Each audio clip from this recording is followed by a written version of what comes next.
Something I'm still coming to terms with is the imperfect nature of things.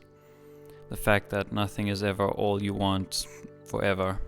And the fact that something that you love dearly can be spoiled, can be messed up. I like to think of my hoodie, one of my favorite clothes. It's comfortable, it's tidy, it looks nice, and then it gets stained.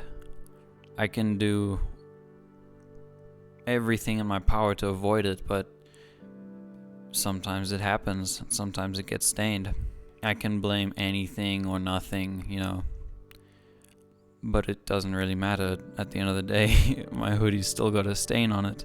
So ever since I've had the hoodie, I've done my best to treat the stains as quickly as possible and get rid of them so they don't set in, which is, it's okay. I mean, I still do this. I don't want stains on my hoodie, but the problem is when it does get stained and then I just obsess over this mark, right? Tiny marks that only I can see anyways. Suddenly my hoodie isn't so perfect, and what's gonna happen when someone else notices? And the actual truth is that nothing's going to happen. Really, nobody cares about these minuscule marks on your hoodie. You don't care about them on someone else's hoodie. Why should anyone even notice them on yours? So then, why do I obsess over them? It comes to this idea of perfection that really is so harmful and draining. I mean, we somehow get this idea that other people are perfect, and as such, we have to attain an equal or greater level of perfection. We have to be perfecter than someone else, even though they're just like us, but, we don't see it that way. Maybe part of the problem is that we keep trying to out-perfect each other to the point that we're just hurting ourselves. But really, we're just imperfect. And things get stains. Things get stains. Things get broken. Things change. What was good turns bad. But this is life, That's how it is. But it doesn't mean we just give up because nothing lasts forever. Philosophers and great thinkers throughout the ages have emphasized the actual beauty of impermanence, and it's such a core part of life that it's actually one of Buddhism's 3 marks of existence, which I don't study Buddhism, but it sounds pretty important. And really it's this idea that I'm coming to terms with. Things change. I mean, it's nothing unusual. Change is one of the most natural things we can imagine.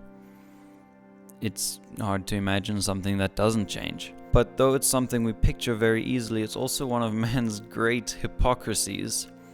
Because as much as we strive for change, we shake our fists at it when it happens against our will, When some change comes that wasn't part of our plan, well, that's the bad kind of change, isn't it? That's the change that shouldn't have happened. As the fundamental control freaks that we are, we hate to see something happen that wasn't something that we brought about. But really, that's the way it is, and ironically enough, the fact that things change is probably one of the only things that isn't gonna change. And this, as with most things when humans are presented with 2 options, leads to 2 extremes. You could see them as the safetyism option and the YOLO option. You got one scenario and 2 completely different views, and the outcome of the scenario doesn't depend on either view. We don't like that. We like to think, I can control it. The fact is that you could spend every breath that you are alive trying to prevent something, and it could happen anyways. Or you could not care about it in the slightest, and it doesn't come to pass. And the problems come from the illusion of control that we adopt for ourselves.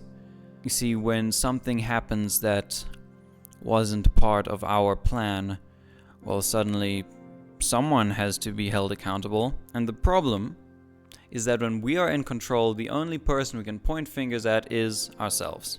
So we blame ourselves for something that at the end of the day had nothing to do with our control. And then it gets to philosophy. Is there meaning to it? And well, without trying to sound too new agey, that depends on you.